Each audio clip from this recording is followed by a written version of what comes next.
आज प्लेइङ 11 मा छैनन्। सबैजनाको मुटुको धड्कन यति बेला थामेर बसेका छन्। अन्तिम ओभर 6 बलमा 15 रन चाहिएको छ युएईलाई यो खेल जित्नका लागि। नन्दन यादवले फाल्नेछन् फाइनल ओभर। स्ट्राइकमा छन् तनवीर। पहिलो बल सिधा उठाएर खेलिदिए, कुनै मौका छैन फिल्डरलाई। बाउन्ड्री लाइन बाहिर 4 रनको साथ सुरु गरेका छन्। अब 5 बलमा चाहिनेछ 11 रन।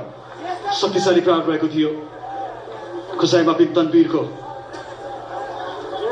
सुम्पल जस्तो किसिमले पछिल्लो ओभरमा उत्कृष्ट पुनरागमन गरेका त्यसपटक अलिकति रेन्जमा पनि दिन पुगे। स्लटमा थियो यो त। नन्दन आफै अनियन्त्रित पनि भए। युएका ब्याटरहरू युवाका खेलाडीहरू उठेका छन्। के आशा आउँछ पनि छ उनीहरूलाई। 5 बलमा 11 रनको इक्वेसन। अर्धशतक नजिक छन् तनवीर, तर क्या इनिङ रह्यो यो।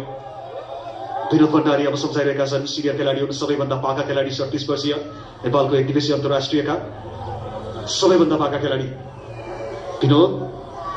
घरेलु क्रिकेटमा जुन किसिमको कप्तानी पनि गर्छन्, धेरै पटक उनले देखेका छन् यस्ता परिस्थितिहरू। त्यसकारण नन्दनलाई सम्झाइरहेका छन्। अब कहिले काहीँ धेरै सम्झाउनु पनि हानिकारक हुने गर्छ। बलर एक त पहिलो बलमा चौका खायो, त्यसपछि 11 रन रोक्ने बाध्यता रहेको छ। त्यो प्रेसर रहेको छ 5 बलमा।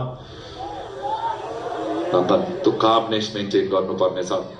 आफूलाई फोकस गराउने लामो सास लिएर बल फाल्नुहोस् नन्दन यादव। र अर्कोतर्फ खुजाइमा पिन तनवीर।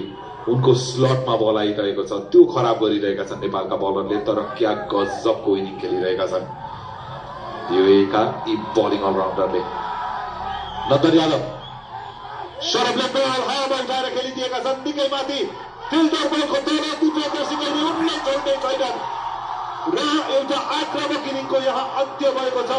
खुजाइमा पिन तनवीर खुसी छैनन्। 49 रनको यो शानदार ब्याटिङ गरेर पवेलियन फर्किनेछन्।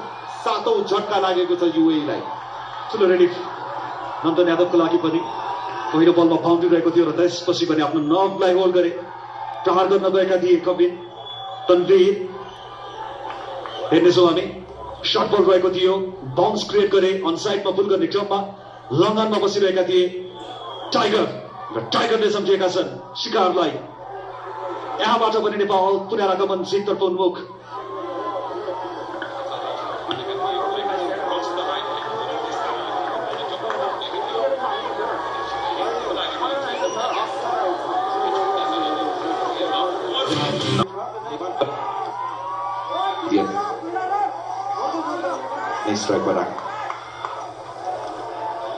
सिङ्गलले मौका नदिनुहोस् र जिम्मेवारी सम्पूर्ण आएको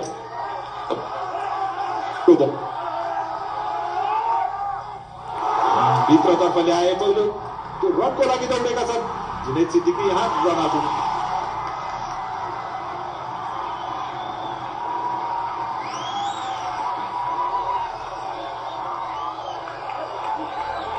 जुनैद सिद्दिकीले नेपालको लागि एउटा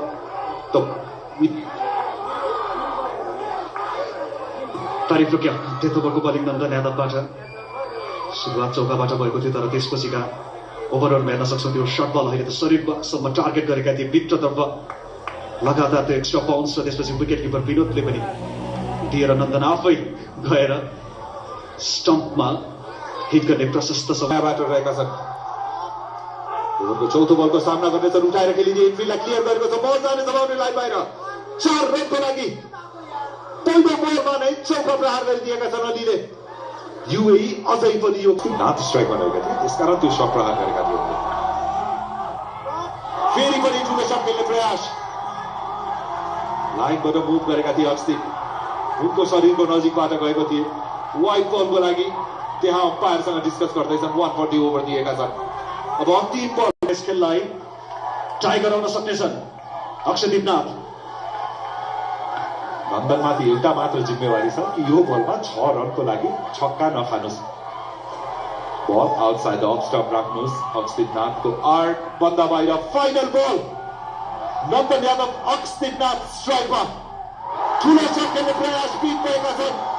अन्त्यतः टप बल र नेपालले यो खेल जितेको छ। 6 रनले निकै चढाव, तर नन्दन यादव अन्त्यमा आफ्नो त्यो लडलाई काम राख्न सफल भएर नेपालले महत्त्वपूर्ण 2 अङ्क पनि बटुलेको छ। क्रिकेट वर्ल्ड कप लिग 2 अन्तर्गतको आजको खेल युएई दोस्रो पल्ट नेपालसँग पराजित भएको छ घरेलु मैदानमा र ठूलो राहत मिलेको छ नेपाललाई। दिपेन्द्र सिंह ऐलीको त्यो शानदार ब्याटिङ, विनोद भण्डारीको पुनरागमन, अर्धशतक उनको नाममा, सन्दीप लामिछानेको त्यो कसिलो बलिङ, सोमपाल कामीको त्यो कन्ट्रिब्युसन,